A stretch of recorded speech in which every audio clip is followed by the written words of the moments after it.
Bismillahirrahmanirrahim. Assalamu alaikum, dear students. It's me, Professor Naeem Ahmed, and I'm your chemistry teacher. Today we will discuss about lecture number 16, which is about gases first half up to Dalton's law. Let's start our lecture.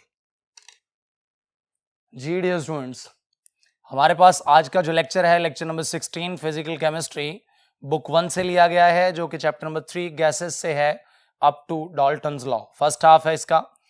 जी dear student, सबसे पहले हम बात करेंगे कि gases होती क्या हैं। गैसेस, हमारे पास गैस के बारे में जब हम बात करते हैं तो ये फिजिकल स्टेट ऑफ मैटर है जिसकी ना तो शेप डेफिनेट होती है और ना वॉल्यूम डेफिनेट होता है। इसे जिस भी कंटेनर के अंदर पुट किया जाता है ये उसकी शेप को अडॉप्ट कर लेता है और साथ ही साथ सारे के सारे वॉल्यूम को ऑक्यूपाई कर लेता है। यानी जो शेप है या वॉल्यूम है उसका ताल्लुक कंटेनर से हो जाता है। गैस की अपनी कोई शेप या अपना कोई वॉल्यूम नहीं होता। जी डियर स्टूडेंट, यहाँ जरा ध्यान से सुने। दूसरी प्रॉपर्टीज की क्या है कि अगर हम आइडियल गैसेस के बारे में बात करते हैं तो आइडियल गैस मॉलिक्यूल्स के दरमियान कोई फोर्स ऑफ अट्रैक्शन नहीं होती। जी डियर स्टूडेंट, अगर मैं कंपैरिजन यहाँ पे करूँ तो लिक्विड जो है उनकी शेप नहीं होती लेकिन उनका वॉल्यूम जरूर होता है, और सॉलिड वॉल्यूम भी होता है और शेप भी डेफिनेट होती है। जबकि अगर इंटरमॉलिक्यूलर फोर्सेस की बात की जाए तो गैसेस में चूंकि इंटरमॉलिक्यूलर फोर्सेस वीकेस्ट हैं, आइडियल में तो होती ही नहीं है, और अगर हम बात करें लिक्विड की तो इंटरमॉलिक्यूलर फोर्सेस इंटरमीडिएट टाइप की होती हैं। जबकि हमारे पास अगर हम बात करते हैं डियर स्टूडेंट सॉलिड के हवाले से तो वहां पे इंटरमॉलिक्यूलर फोर्सेस बहुत स्ट्रांग होती हैं। जबकि इससे आगे अगर हम देखें काइनेटिक एनर्जी के हवाले से तो काइनेटिक एनर्जी इनकी बहुत ज़्यादा होती है। इनमें रोटेशनल काइनेटिक एनर्जी भी होती है, ट्रांसलेशनल काइनेटिक एनर्जी भी होती है जी डियर स्टूडेंट, और वाइब्रेशनल काइनेटिक एनर्जी भी होती है। ये फ्रीली मूव करते हैं कंटेनर के अंदर जहां पे इन्हें पुट किया जाता है।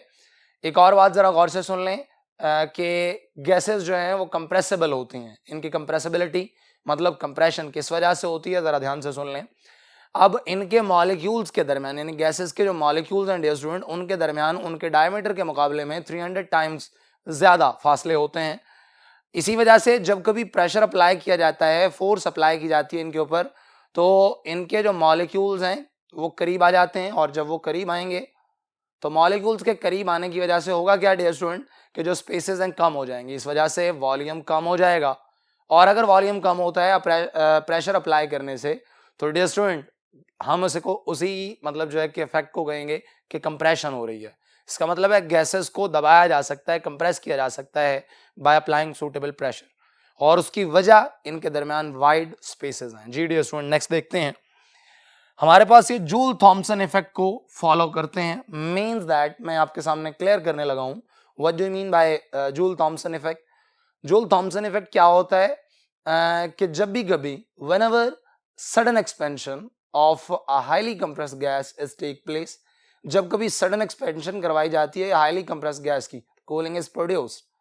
अब वो कूलिंग क्यों प्रोड्यूस होती है? क्योंकि डेफिनेटली जब गैसेस के मॉलिक्यूल करीब करीब आएंगे तो उनके दरमियान फोर्सेस बन चुकी होंगी। सडन एक्सपेंशन पे अब उन्होंने दूर जाना है, have to break their forces, that's why they demand energy, and this energy will provided by gas itself. Energy content of the gas will decreases, that's why cooling is produced. It means that कि जब sudden expansion होगी highly compress gas की dear student तो उससे cooling का process जो है, जो कूलिंग फिनोमिनन है, उसको आप कहेंगे जूल थॉमसन इफेक्ट। क्या कहेंगे? Joule Thomson effect. जी डियर स्टूडेंट, अब rate of diffusion and diffusion वो क्या होता है? मैक्सिमम इसके अंदर। उसकी वजह कि इनकी डेंसिटीज बहुत कम होती हैं, और इनकी डेंसिटीज को मेजर किया जाता है। देखें जरा, इनकी डेंसिटीज के कम होने की वजह से रेट ऑफ डिफ्यूजन क्या होता है? मैक्सिमम। अब जरा ध्यान से सुन लें कि ये ग्राम पर डेसीमीटर क्यूब में अक्सर मेजर की जाती है। It's a very important MCQ जो कि अक्सर पूछा गया होता है कि जनाब इसकी डेंसिटी को किस यानी गैसेस की जो डेंसिटी है उसको कौन से यूनिट्स में मेजर किया जाता है। जी डियर स्टूडेंट्स, आगे चलते हैं। स्टैंडर्ड एटमॉस्फेरिक प्रेशर, जी एटीएम इसका यूनिट है डियर स्टूडेंट, और 1 एटीएम वो प्रेशर होता है जो कि सी लेवल के ऊपर, जी सी लेवल के ऊपर एक्सर्ट होता है बाय एयर। किसके ऊपर एक्सर्ट करती है air? On 760 millimetre long column of mercury. आप ध्यान से सुन लीजिए, यहाँ पे अक्सर जो एमसीक्यू बेस्ड जो बात है जो पूछी जाती है वो ये है कि 1 एटीएम किसके बराबर होता है? मिलीमीटर ऑफ मर्करी में। टॉर में किसके बराबर होता है? या इसके अलावा पास्कल में किसके बराबर होता है? न्यूटन मीटर पर स्क्वायर के बराबर किस में होता है? मिली बार जो है या आपके पास जो है पास्कल के अलावा किलो पास्कल, इस तरह के यूनिट्स भी आपके पास जो है पूछे जा सकते हैं। पाउंड्स पर स्क्वायर इंच, ये चीजें भी पूछी जा सकती हैं। डियर स्टूडेंट, इससे आगे चलते हैं। हमारे पास अब जो गैस लॉज हैं वो क्या हैं? असल में ये फैक्ट्स हैं, ये वो रिलेशनशिप्स हैं जिनमें गैसेस के बिहेवियर को एक्सप्लेन किया जाता है बाय चेंजिंग, क्या भला? Bye changing temperature, pressure and number of moles. Gas का बिहेवियर कैसे डियर स्टूडेंट्स अंदाजा लगाया जाता है, कैसे उसे एलैबोरेट किया जाता है, कैसे एक्सप्लेन किया जाता है, सुन लें। असल में गैस के बिहेवियर का ताल्लुक गैस के वॉल्यूम से है। तो change in volume by changing temperature, pressure and number of moles is called, क्या is called? The change in behaviour, या इसी को आप क्या कहेंगे? Gas laws. जो ये चेंज आ रहा है इस मतलब रिलेशनशिप को आप क्या कह रहे होंगे? Gas laws. अब डिफरेंट डिफरेंट गैस लॉज में हम डिफरेंट डिफरेंट रिलेशनशिप्स पढ़ेंगे। ये याद रखिएगा, गैस के बिहेवियर को एक्सप्लेन करने के लिए 4 पैरामीटर्स होते हैं डियर स्टूडेंट। कौन कौन से? नंबर 1 हमारे पास वॉल्यूम ऑफ गैस, फिर number 2 temperature of gas, number 3 pressure of gas, number 4 number of mole of gas. अब जरा इससे आगे इसको एलैबोरेट करने के लिए या गैस लॉज के बारे में एक्सप्लेन करने के लिए अब हम चलते हैं नेक्स्ट बोर्ड की तरफ। जी डियर स्टूडेंट्स, यहां देखें जरा, हमारे पास सबसे पहले जो गैस लॉ यहां पे डिस्कस किया जा रहा है that is called Boyle's law. अब बॉयल्स लॉ जो है डियर स्टूडेंट है क्या? कि volume of a given mass of a gas is inversely proportional to the applied pressure. अगर अप्लाइड प्रेशर की बात की जाए तो ये इसके वॉल्यूम जो है गैस का उसके साथ इसका इनवर्स रिलेशन है। लेकिन डियर स्टूडेंट एक कंडीशन याद रख लिएगा कि हमारे पास number of mole and temperature will remain constant during this relationship. यहाँ एक बात अक्सर पूछी जाती है डियर स्टूडेंट कि जो K यानी कांस्टेंट है चार्ल्स लॉ का, वो डिपेंड करेगा किसके ऊपर? जरा गौर से सुन लें, किस किस के ऊपर? सबसे पहले नेचर ऑफ गैस, बीटा अगर कोई कहे टेम्परेचर, चार्ली गए number of mole and and पे गए ऑल ऑफ दीज। तो right option all of these होगा, क्योंकि ये सब के ऊपर डिपेंड कर रहा होता है। इन तीनों फैक्टर्स के ऊपर K की वैल्यू डिपेंड कर रही होती है। जी डियर स्टूडेंट्स, इससे आगे देखें जरा, हमारे पास बॉयल्स लॉ जो है, अगर यहाँ पे हम इसको मतलब इक्वेट करते हैं, इक्वेशन बनाते हैं, तो ये बनता है dear student PV is equals to K। अब यहां से एक और स्टेटमेंट बनती है बॉयल्स लॉ की कि the product of pressure and volume is always a constant quantity. कब भला? At constant temperature and number of moles. जी डियर स्टूडेंट्स, अगर हम देखें कि हमारे पास दो गैसेस या एक गैस के ऊपर दो कंडीशंस अप्लाई की जाती हैं कि लेट्स से कि हमारे पास एक गैस है एनक्लोज्ड एंड कंटेनर जिसके अंदर मूवेबल पिस्टन है और उसका वॉल्यूम V1 है, प्रेशर P1 है। Let change its pressure from P1 to P2, तो volume will changes from V1 to V2। तो डेफिनेटली ये हमारे पास बन जाएगा P1 V1 और इधर जो फाइनल है वो हो जाएगा P2 V2। और ये बात याद रखिएगा, चूंकि ये रिलेशन साबित कर रहा है कि जो प्रोडक्ट है वो कांस्टेंट रहता है, इस वजह से ये दोनों वैल्यूज एक दूसरे के बराबर होंगी। जी डियर स्टूडेंट, इससे आगे चलते हैं। जो इंपॉर्टेंट एमसीक्यूज होते हैं वो यहाँ डिस्कस किए जाते हैं इसके ग्राफ से मुतालिक कि जनाब कौन सा ग्राफ है जो बॉयल्स लॉ को एक्सप्लेन कर रहा होता है। सुन लें जरा, अल्फा ऑप्शन ये है, बीटा ऑप्शन ये है, चार्ली ऑप्शन ये है और डेल्टा ऑप्शन कह दें all of these.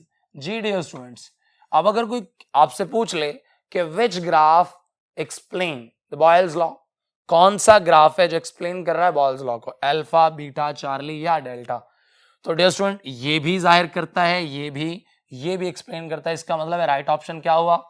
All of these. Dear student जरा ध्यान से सुन लें, मैं अब आपके सामने ये कर्व एक्सप्लेन करने लगा हूं। सबसे पहले तो इन कर्व्स को यानी बॉयल्स लॉ के जितने भी कर्व्स होंगे, ग्राफ होंगे, उन सबको डियर स्टूडेंट हम बोलेंगे आइसोथर्म। जी dear student, iso mean same and therm mean heat से है। तो आइसोथर्म ऐसे कर्व, ऐसे ग्राफ जो कांस्टेंट टेम्परेचर के ऊपर ड्रॉ किए जाते हैं, ठीक है, यानी वो रिलेशन उनके लिए ग्राफ जो रिलेशन कांस्टेंट टेम्परेचर पे स्टडी होता है, आप उसके ग्राफ को क्या बोल रहे होते हैं? आइसोथर्म्स। जी डियर स्टूडेंट, देखें जरा, पहला ग्राफ है प्रेशर, जब हम क्या लेते हैं एक्स एक्सेस की तरफ और वॉल्यूम लेते हैं ऑन वाई एक्सेस। तो यहाँ हमारे पास फॉलिंग कर्व हमें मिलता है। लेकिन यहाँ देखें, एक बात मैंने आपको जाहिर की है कि डियर स्टूडेंट, अगर हमारे पास जो है हम टेम्परेचर बढ़ाते हैं, क्या करते हैं, टेम्परेचर बढ़ाते हैं, तो कर्व इसी तरह का रहता है, लेकिन it moves away from both axes. It means that कि यहाँ पे जो k की वैल्यू है और यहाँ T1 के कर्व के लिए जो वैल्यू है वो डिफरेंट है। क्यों? क्योंकि हमने टेम्परेचर को बदल दिया है, और टेम्परेचर के ऊपर कौन डिपेंड कर रहा है? कांस्टेंट। तो डियर स्टूडेंट, ये बात याद रखिएगा कि जब हम टेम्परेचर कम करेंगे तो ये कर्व बोथ एक्सेस के करीब आएगा, लेकिन जब हम टेम्परेचर बढ़ाएंगे तो ये अवे जाएगा। इससे आगे चलते हैं। यहाँ इनवर्स ऑफ वॉल्यूम और अगर प्रेशर के दरमियान रिलेशन ले लें तो both of them are directly proportional to each other. Dear student, अगर ये दोनों डायरेक्टली प्रोपोर्शनल हैं तो इनकी रिलेशन को जाहिर करने के लिए हमारे पास मिलेगी स्ट्रेट लाइन जो पास कर रही होगी थ्रू ओरिजिन। जी डियर स्टूडेंट, याद रखिएगा, थ्रू ओरिजिन पास कर रही होगी। अब एक और बात सुन लें, यहाँ देखें हमने दो मतलब जो है लाइंस ड्रॉ की हैं, T1 एंड एक T2। T2 हायर टेम्परेचर है, T1 लोअर टेम्परेचर है। अगर टेम्परेचर कम करते जाएंगे तो ये कर्व इधर मूव करेगा, और अगर टेम्परेचर बढ़ाते जाएंगे तो ये कर्व इस साइड पे मूव करेगा। ये बात याद रखिएगा। उसकी वजह सुन लें जरा, कि जब आप टेम्परेचर बढ़ा रहे हैं तो डेफिनेटली वॉल्यूम बढ़ रहा है, लेकिन डेफिनेटली वॉल्यूम के बढ़ने से इनवर्स ऑफ वॉल्यूम क्या हो जाएगा डियर स्टूडेंट? कम हो जाएगा। इसका मतलब क्या हुआ? इसका मतलब ये बना कि जब आप टेम्परेचर बढ़ा रहे हैं तो गैस का वॉल्यूम बढ़ने से, इनवर्स कम होने से, जो आपके पास ये लाइन है वो मूव कर जाएगी towards pressure axis. Dear student, next देखते हैं। PV is equals to K, यानी product of PV is always be a constant quantity at constant temperature and number of moles. It's a statement of Boyle's law. According to that statement, यहाँ अगर देखा जाए, अब एक constant quantity को हमने y axis पे ले लिया, और जो आपके पास जो है प्रेशर है उसको हमने ले लिया है x axis पे। तो डियर स्टूडेंट, आप जानते हैं कि कांस्टेंट की वैल्यू नहीं बदलती। कांस्टेंट वो हमारे पास वो पैरामीटर है जिसकी वैल्यू ने चेंज नहीं होना होता। तो डियर स्टूडेंट, अगर वैल्यू चेंज नहीं होगी तो हमारे पास एक स्ट्रेट लाइन आएगी, लेकिन इस दफा ये लाइन पासेस नहीं होगी। कहां से? ओरिजिन से। It doesn't passes from origin. तो ये आपके पास जो है स्ट्रेट लाइन होगी, लेकिन इस दफा ये पैरेलल टू हॉरिजॉन्टल एक्सिस होगी, पैरेलल टू हॉरिजॉन्टल एक्सिस। तो ये लाइन हमारे पास जो है कांस्टेंट क्वांटिटी के बारे में जाहिर कर रही है। जी डियर स्टूडेंट, तो ये 3 ग्राफ थे जो एक्सप्लेन कर रहे थे बॉयल्स लॉ को, हमने एलैबोरेट किया। इससे आगे चलते हैं चार्ल्स लॉ।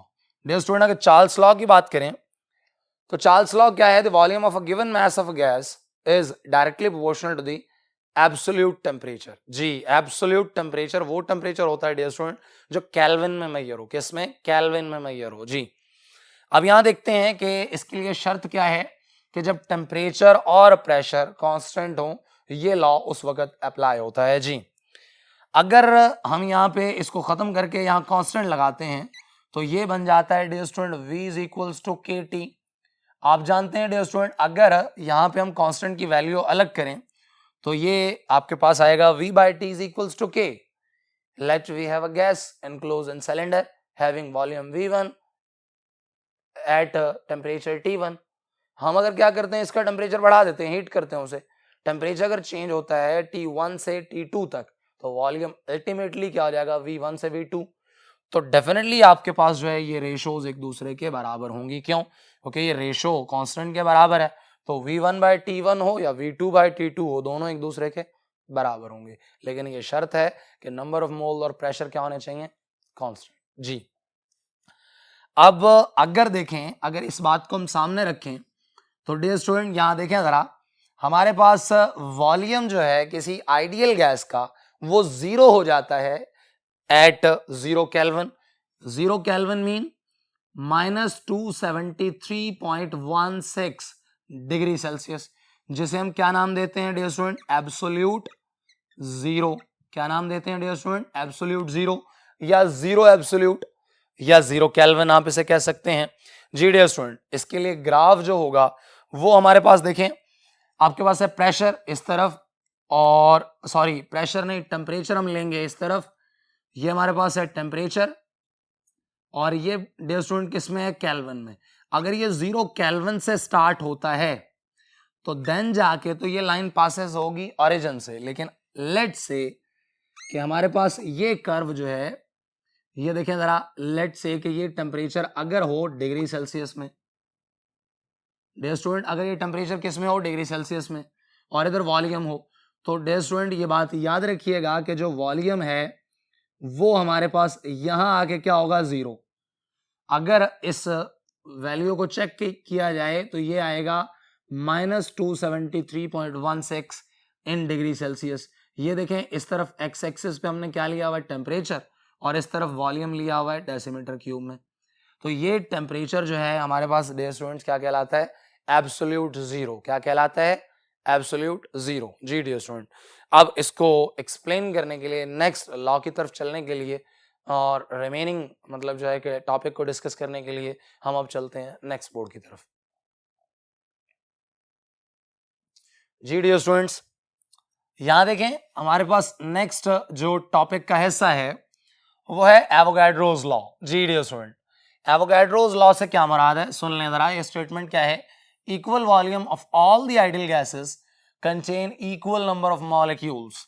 ये याद रखिएगा कि ये जो एवोगाड्रोस लॉ है इसके लिए हम कहते हैं एट एसटीपी, यानी स्टैंडर्ड टेम्परेचर प्रेशर, या आप ये कह सकते हैं कि जब टेम्परेचर और प्रेशर कांस्टेंट है तब ये आपके पास जो है जो वॉल्यूम है वो नंबर ऑफ मोल्स के डायरेक्टली प्रोपोर्शनल होगा। जी डियर स्टूडेंट, अब ये स्टेटमेंट क्या कह रही है कि अगर वॉल्यूम, डिफरेंट गैसेस हो सकती हैं, एक से ज्यादा गैसेस हो सकती हैं, या किसी भी टाइप की गैस हो, what ever the molecular size, what ever the molecular mass, लेकिन याद रखिएगा कि जब दो गैसेस का आपके पास जो है वॉल्यूम एक जैसा है, उनके अंदर नंबर ऑफ मॉलिक्यूल सेम होंगे, क्योंकि वॉल्यूम का ताल्लुक ना तो मॉलिक्यूलर मास से होता है, ना किससे होता है, हमारे पास मॉलिक्यूलर मास के साथ साथ जो आपके पास मॉलिक्यूलर साइज है उसके साथ भी इसका कोई ताल्लुक नहीं होता, क्योंकि फर्क नहीं पड़ता इससे, क्योंकि इनके दरमियान बहुत ज्यादा स्पेसेस अवेलेबल होती हैं।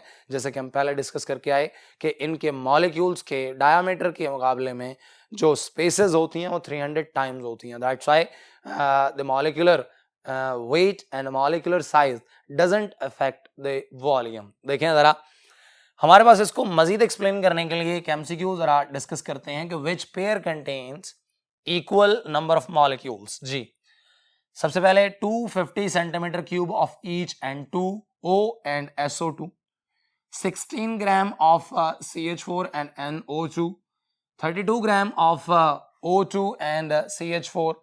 डियर स्टूडेंट देखें जरा, अब आप पहले देख रहे हैं कि आपके पास स्टेटमेंट मौजूद है कि equal volume of all the ideal gases contain equal number of molecules. अगर हमारे पास अल्फा ऑप्शन में मौजूद जो वॉल्यूम है अगर वो सेम है तो डेफिनेटली मॉलिक्यूल्स जो हैं वो क्या होंगे, सेम होंगे। तो राइट ऑप्शन हमारे पास क्या होगा, अल्फा होगा। जी डियर स्टूडेंट, आगे चलते हैं।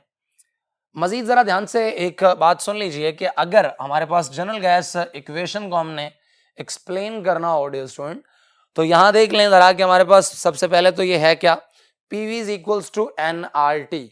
अब ये कलेक्टिव इफेक्ट को स्टडी करने के लिए या गैस के बिहेवियर को कलेक्टिवली मतलब जो है कि एक्सप्लेन करने के लिए ये इक्वेशन यूज होती है, जो आइडियल गैसेस के बिहेवियर को एक्सप्लेन करने में काम आती है। डियर स्टूडेंट, ये जो आइडियल गैस इक्वेशन है ये आइडियल गैस लॉज का कॉम्बिनेशन है। जैसे कि आपके सामने मौजूद है Boyle's law, V is inversely proportional to P, कब बला, जब number of mole and temperature constant है। चार्ल्स लॉ, जब वॉल्यूम और टेम्परेचर डायरेक्टली प्रोपोर्शनल है, कब बला, जब नंबर ऑफ मोल और प्रेशर क्या है, कांस्टेंट है। एवोगाड्रोस लॉ, जब वॉल्यूम और नंबर ऑफ मोल एक दूसरे के डायरेक्टली प्रोपोर्शनल है डियर स्टूडेंट, जबकि टेम्परेचर और प्रेशर क्या है, कांस्टेंट है।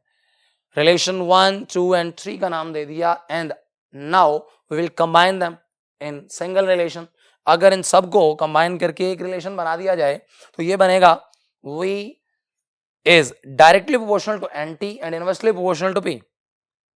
Therefore अगर हम यहाँ पे डियर स्टूडेंट बात करते हैं, देखें हमने क्या किया है, ये देखें ये इनवर्सली प्रोपोर्शनल था, ये डायरेक्टली प्रोपोर्शनल था, ये भी डायरेक्टली प्रोपोर्शनल था। तो जो चीजें डायरेक्टली प्रोपोर्शनल है वो ऊपर आ गई और जो इनवर्सली प्रोपोर्शनल है वो नीचे आ गई। अब अगर देखा जाए तो जब भी कभी हम प्रोपोर्शनैलिटी को खत्म करते हैं तो we have to use a constant है, हम यहाँ पे कांस्टेंट लगाते हैं।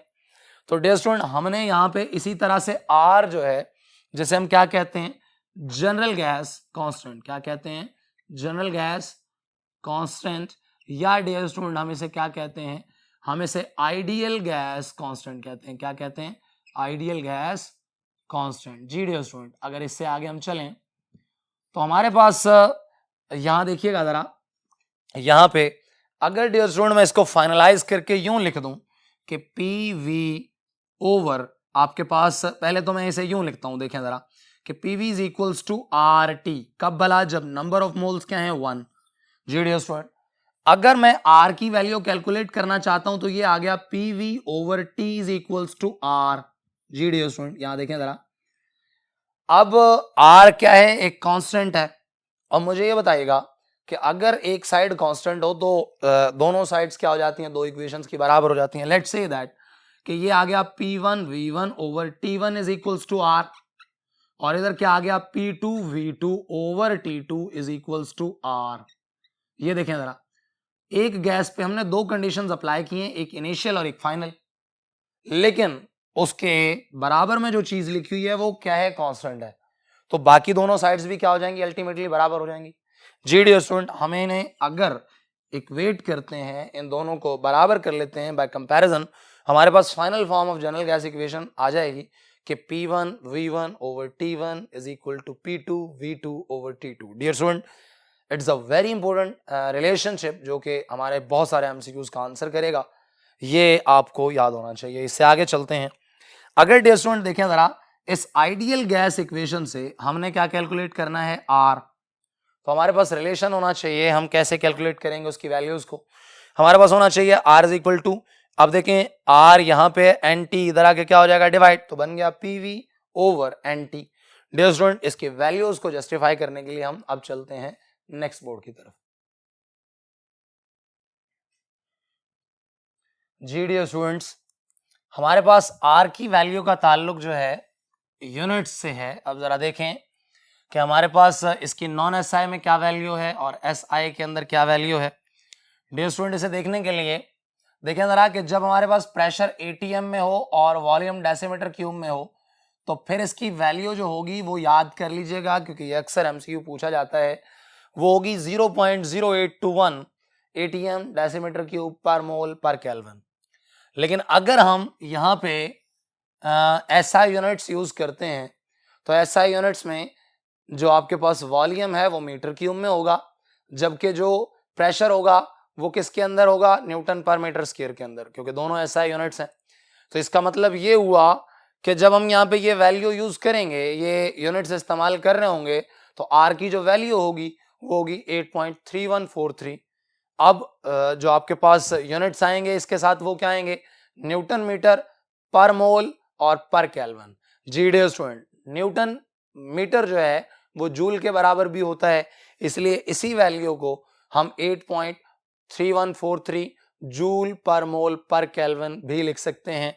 डियर स्टूडेंट, ये बात याद रखिए कि अभी हमने देखा कि जो आर की वैल्यू है उसका ताल्लुक units of pressure and volume से है। किसके साथ? Units of pressure and volume. ये बात याद रहे क्योंकि अक्सर एमसीक्यू में पूछी जाती है। इससे आगे चलते हैं। एक अक्सर एमसीक्यू ये होता है डियर स्टूडेंट कि 1 कैलोरी का जूल के साथ क्या ताल्लुक है। तो ये बात याद रखिएगा कि 1 calorie is equal to 4.184 joule. लेकिन ये बात याद रखिए कि हमेशा एक मतलब जो है कि नए एमसीक्यू के लिए तैयार होना चाहिए। अगर डियर स्टूडेंट यहाँ पे कैलोरी का ताल्लुक दिया हुआ है जूल से, तो वो ये भी पूछ सकता है कि 1 joule is equal to what, तो फिर ये क्या हो जाएगा? 1/4.184 कैलोरीज। 1 जूल 1/4.184 कैलोरी के बराबर है, जबकि 1 कैलोरी 4.184 जूल के बराबर है। डियर स्टूडेंट, नेक्स्ट आगे हम टॉपिक की तरफ बढ़ते हैं, वो है डाल्टन्स लॉ। डाल्टन्स लॉ क्या कहता है कि हमारे पास जो क्या है टोटल प्रेशर है exerted by mixture of inert gases. Inert gases क्या होती हैं? नॉन रिएक्टिव गैसेस, या केमिकली आप कह सकते हैं अनरिएक्टिव या नॉन रिएक्टिव। अब ये वो गैसेस हैं जो रिएक्ट नहीं करती, तो जब इनके मिक्सचर के टोटल प्रेशर की बात होगी तो ये किसके बराबर होगा? Is equal to sum of क्या? Sum of individual partial pressures of all the individual gases. Dear student, यहां देखें जरा, लेट कि हमारे पास एक मिक्सचर है जिसके अंदर 3 कंपोनेंट्स हैं, CH4 है, H2 है और O2 है। तो टोटल प्रेशर इन सब के जो पार्शियल प्रेशर्स हैं उनके बराबर है। पार्शियल प्रेशर क्या होता है? Partial pressure is the pressure exerted by a gas molecules, ठीक है, whenever it is present in a mixture of inert gases या mixture with inert gases. Dear student, जब एक गैस क्या करती है, मिक्सचर के अंदर मौजूद होती है, इनर्ट गैसेस के अंदर, तो उसके मॉलिक्यूल जो वॉल ऑफ कंटेनर के साथ क्या करते हैं, कोलिजन करते हैं, और उन कोलिजन्स के नतीजे में जो प्रेशर पैदा होता है, this pressure is called as partial pressure of that individual gas in a mixture. जी डियर स्टूडेंट, इससे आगे चलें। लेट्स से कि हमारे पास टोटल प्रेशर कितना है, 1000 टॉर, और इनके दरमियान रेशो कितनी है, लेट्स से कि CH4 जो है वो 2 रेशो और हाइड्रोजन जो है 3 रेशो में है और ऑक्सीजन 5 रेशो में है। तो डियर स्टूडेंट, 1000 में से ये अपनी मोल रेशो के हिसाब से, चूंकि मोल रेशो के ऊपर इनके मॉलिक्यूल्स का ताल्लुक है, मॉलिक्यूल उन्हीं पर डिपेंड करते हैं, तो उसी से डायरेक्ट ताल्लुक है प्रेशर का, तो ये उसी तरह से प्रेशर एक्सर्ट करेंगे। इसका प्रेशर आपके पास क्या होगा, 200 टॉर, ये होगा 300 टॉर एंड ये होगा 500 टॉर। डियर स्टूडेंट, इसको मजीद एलाबोरेट करने के लिए कि what is the relationship between pressure and number of moles, ये बात याद रखिए कि हमारे पास यहां देखें जरा, हम ये भी कह सकते हैं कि जो डाल्टन्स लॉ है, ये इसके अंदर जो है ना, जो प्रेशर है उसका ताल्लुक है नंबर ऑफ मोल से। कब भला? जब वॉल्यूम और क्या है, टेम्परेचर क्या हो, कांस्टेंट। ये बात तय कर लें, ये बात याद रखिएगा कि ये हमारे पास क्या है, डाल्टन्स लॉ। जी डियर स्टूडेंट, आगे चलते हैं, इसको प्रूव करते हैं कि जैसे आइडियल गैस इक्वेशन है PV is equals to nRT। अब देखें जरा कि V जो वॉल्यूम फैक्टर है, इसको अगर लेट सपोज मैं इधर ले आऊं तो ये फैक्टर आ गया। देखें यहां मैंने कहा कि वॉल्यूम और टेम्परेचर क्या है, कांस्टेंट, R ऑलरेडी कांस्टेंट है, तो ये सारा फैक्टर क्या हो गया, कांस्टेंट। इसका मतलब है कि प्रेशर का डायरेक्ट ताल्लुक किससे हो गया, नंबर ऑफ मोल्स के साथ।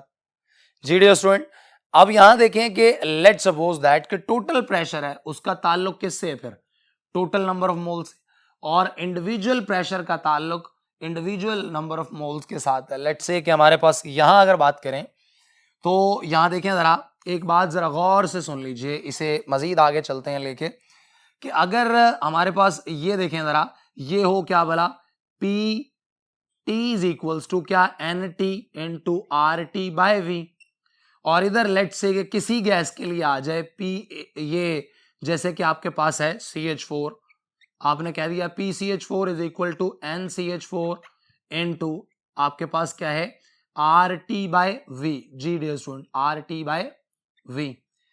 अब अगर हम दोनों को डिवाइड कर दें तो हमारे पास जो पार्शियल प्रेशर आएगा किसका भला, CH4 का, वो मोल fraction of CH4 into total pressure के बराबर आएगा। अगर हम H2 का पार्शियल प्रेशर निकालना चाहते हैं तो मोल fraction of H2 into total pressure. इसी तरह से पार्शियल प्रेशर ऑफ ऑक्सीजन, तो ये किसके बराबर होगा, mole fraction of oxygen and total pressure. Dear student, ये आपके पास था क्या भला, डाल्टन्स लॉ, जिसको मैंने एलैबोरेट किया। इससे आगे देखें जरा, आपके पास है applications of Dalton's law. Dear student, ये 4 एप्लीकेशंस आपके सिलेबस में शामिल हैं और ये आपको क्लियर होनी चाहिए। नंबर 1, ये कहां इस्तेमाल होता है, collection of gases. Dear student, कुछ गैसेस को सरफेस ऑफ वाटर के बिलो से गैदर किया जाता है, इकट्ठे किया जाता है। जब वहां से हम कलेक्शन करते हैं तो गैस मॉइस्ट हो जाती है, तो गैस का अपना प्रेशर यानी P ड्राई और प्लस आपके पास partial pressure of water vapours मिल जाता है, तो partial pressure of moist gas आता है। और ये हमने कहां से कैलकुलेट किया, बाय यूजिंग डाल्टन्स लॉ। अगर यहां से न्यूमेरिकल करते हुए ड्राई पार्शियल प्रेशर यानी ड्राई गैस का पार्शियल प्रेशर निकालना चाहते हैं तो हम क्या करेंगे, P मॉइस्ट से क्या माइनस कर देंगे, partial pressure of water vapours. Dear student, partial pressure of water vapours को एक्वस टेंशन भी कहते हैं। क्या कहते हैं, एक्वस टेंशन। जी dear student. Number 2, process of respiration के अंदर ये इस्तेमाल होता है। हम जब ब्रीदिंग का प्रोसेस करते हैं तो हम क्या करते हैं, oxygen in, carbon dioxide out, oxygen in, carbon dioxide out, oxygen in, carbon dioxide out. Dear student, एक बात सुन लें जरा कि ऑक्सीजन आसानी के साथ हमारे लंग्स में कैसे चली जाती है और कार्बन डाइऑक्साइड हमारे लंग्स से कैसे आसानी के साथ बाहर आ जाती है, उसको देखने के लिए देखें जरा, हमारे पास पार्शियल प्रेशर ऑफ ऑक्सीजन जो है, जो एयर में है, वो है 159 टॉर, और partial pressure of oxygen in lungs 116 torr. अब देखें पार्शियल प्रेशर कहां ज्यादा है, एयर में, कहां कम है, लंग्स में। तो डेफिनेटली एयर से ऑक्सीजन कहां चली जाएगी, लंग्स में, और ब्रीदिंग का प्रोसेस मुकम्मल होगा। इसी तरह से जब कार्बन डाइऑक्साइड लंग्स में इकट्ठी हो जाती है तो वहां उसका पार्शियल प्रेशर ज्यादा हो जाता है, और बाहर एयर में उसका पार्शियल प्रेशर कम होने की वजह से वो आसानी के साथ एक्सहेल हो जाती है, comes out of our lungs. जी डियर स्टूडेंट, इससे आगे देखें। उसके बाद है pilots feel uncomfortable breathing. Dear student, ये जरा ध्यान से सुन लें। जब कभी हम सी लेवल से ऊपर जा रहे होते हैं तो कंसंट्रेशन ऑफ गैसेस कम होती है, तो प्रेशर कम हो जाता है। अगर ऑक्सीजन की कंसंट्रेशन कम होगी तो पार्शियल प्रेशर ऑफ ऑक्सीजन भी क्या हो जाएगा, कम। इसी वजह से जब हम पायलट्स की बात करते हैं तो अपने कैबिन में उनके जो पार्शियल प्रेशर एयर का है, ऑक्सीजन का है, वो क्या है, एयर से कम है, 159 टॉर से कम है। इस वजह से जो स्टीप ग्रेडियंट है वो नहीं बन पाता और मतलब सांस लेने में दुश्वारी पेश आती है, अनकंफर्टेबल ब्रीद होती है। डियर स्टूडेंट, इसके अलावा सी डाइवर्स। सी डाइवर्स एक और एप्लीकेशन है डाल्टन्स लॉ की। जब भी कभी सी डाइवर्स गोताखोर जो है समुद्र में छलांग लगाता है तो उसके साथ रेस्पिरेटरी बैग होता है। डियर स्टूडेंट, उसमें याद रखिएगा कि नॉर्मल एयर नहीं होती। उसकी वजह कि जैसे जैसे सी डाइवर के अंदर डेप्थ में जाता है तो जैसे जैसे वो सी लेवल से नीचे जाता है, after every 100 feet 3 atm pressure जो है वो बढ़ जाता है, तो नाइट्रोजन ब्लड में डिफ्यूज हो जाती है, जिसकी वजह से अल्टीमेटली डेथ कॉज हो सकती है। इस वजह से हीलियम और ऑक्सीजन को क्या लिया जाता है, 80% और 20% के रेशो में लिया जाता है। और हीलियम, याद रहे कि हीलियम और ऑक्सीजन की बात अगर कर रहे हैं तो किस लिए कर रहे हैं, क्योंकि हीलियम और ऑक्सीजन नॉन रिएक्टिव गैसेस का मिक्सचर है, इनर्ट गैसेस का मिक्सचर है। डाल्टन्स लॉ वहीं अप्लाई होता है जहां दो गैसेस का मिक्सचर हो। कौन से वाली, non reactive gases. Let's say कि मैं आपसे एक एमसीक्यू पूछ लूं कि for which pair of gases Dalton's law is not applicable. सबसे पहले आर्गन ऑक्सीजन कह दूं, बीटा ऑप्शन पे मैं कह दूं NH3HCl, चार्ली ऑप्शन पे कह दूं मैं हीलियम ऑक्सीजन, डेल्टा ऑप्शन पे कह दूं नाइट्रोजन एंड ऑक्सीजन। तो डियर स्टूडेंट, याद रखिएगा कि हमारे पास अगर आर्गन ऑक्सीजन की बात कर रहे हैं तो आर्गन नॉन रिएक्टिव है, तो पेयर क्या हो गया, नॉन रिएक्टिव गैसेस का। हीलियम और मैंने किसकी बात की, ऑक्सीजन की, तो हीलियम क्या है, नॉन रिएक्टिव है। इस वजह से क्या हो गया, टोटल हमारे पास नॉन रिएक्टिव गैसेस का मिक्सचर। NH3 और HCl, डियर स्टूडेंट, ऐसा नहीं हो सकता क्योंकि दोनों मिलके NH4Cl के व्हाइट फ्यूम्स बनाते हैं और ये रिएक्टिव गैसेस का पेयर है। इस वजह से डाल्टन्स लॉ यहां अप्लाई नहीं हो सकता। डियर स्टूडेंट, बाकी अगर देखा जाए तो बाकी सब पे अप्लाई हो जाता है क्योंकि क्या है, नॉन रिएक्टिव, लेकिन इस पेयर पे अप्लाई नहीं हो सकता। इस तरह का एमसीक्यू जहन में रहे, अक्सर पूछा जाता है, आपको क्लियर होना चाहिए। इससे आगे देखें जरा। डियर स्टूडेंट, ये हमारे पास जो है टोटल डाल्टन्स लॉ था और हमारे पास जो है आज का जो टॉपिक है वो हमने यहाँ पे समराइज किया, वाइंड अप किया। डियर स्टूडेंट, उम्मीद है आप लोगों को समझ आया होगा और इंशाल्लाह आप लोगों के साथ नेक्स्ट लेक्चर में मुलाकात होती है। उस वक्त तक के लिए अल्लाह हाफिज।